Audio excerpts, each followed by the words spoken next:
Bharatiya Janata party એ વિશ્વની સૌથી વધુ સભ્ય સંખ્યા ધરાવતી રાજકીય પાર્ટી છે અને પંચનિષ્ઠા ઉપર ચાલતી શિસ્તબદ્ધ પાર્ટી છે.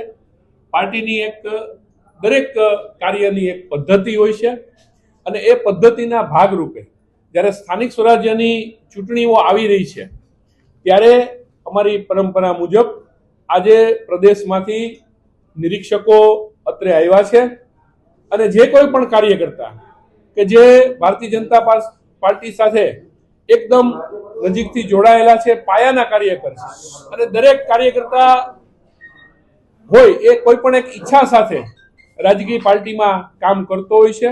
એના ભાગરૂપે એને મહાનગરપાલિકાની જે ચૂંટણી આવી રહી છે એમાં ચૂંટણી લડવા માટે પોતાની ઉમેદવારીની પ્રક્રિયા માટેની સેન્સ લેવાની પ્રક્રિયા આજે થઈ રહી છે. ત્યારે રાજકોટ ભારતીય જનતા પાર્ટીના કાર્યકર્તાઓમાં ખૂબ ઉત્સાહ છે. બધા કાર્યકર્તાઓ શિસ્તબદ્ધ રીતે અહીંયા કાર્યાલય ઉપર અમે આ વ્યવસ્થા કરી છે અને કાર્યાલય ઉપર 3 ઝોનમાં આ પ્રક્રિયા થશે. 3 ઝોનમાં અમે આપણા 18 વોર્ડ છે એના ભાગ પાડેલા છે અને એ મુજબ જે કાર્યકર્તાનો જે વોર્ડ હશે એ ઝોનમાં જઈ અને એ પોતાનો બાયોડેટા વગેરે વાત કરી અને પોતાની રજૂઆત કરી શકશે.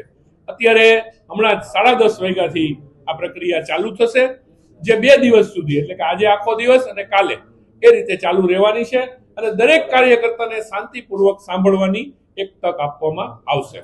ભારતીય જનતા પાર્ટીમાં દરેક વખતે આ જ રીતની અમારી સિસ્ટમ હોય છે કે ભાઈ દરેક કાર્યકર્તા અમારી માટે ખૂબ અગત્યનો છે અને એની માટે એને કોઈ એવી રજૂઆત કરવા માટે બધાને લઈ સ્વાભાવિક છે કે દરેકને એમના જે સમર્થકો હોય એમાં ઉત્સાહ હોય એ સ્વાભાવિક છે, પરંતુ ભારતીય જનતા પાર્ટીનો કાર્યકર્તા એક પદ્ધતિ સાથે કામ કરવા ટેવાયેલો છે.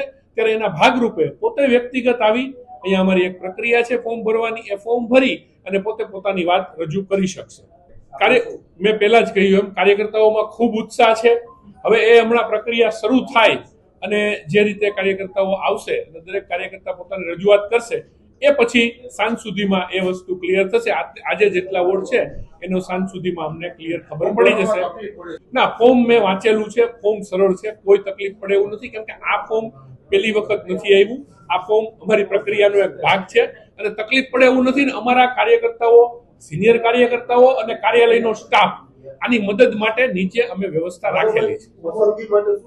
પસંદગી માટેના ક્રાઇટેરિયા અમારું પાર્લામેન્ટરી બોર્ડ અને અમારું પ્રદેશનું શીર્ષસ્થ નેતૃત્વ નક્કી કરતું હોય છે કે જે તે સમયે એ અમને માહિતી આપશે અથવા તો એ લોકો એ રીતે નિર્ણય લેશે.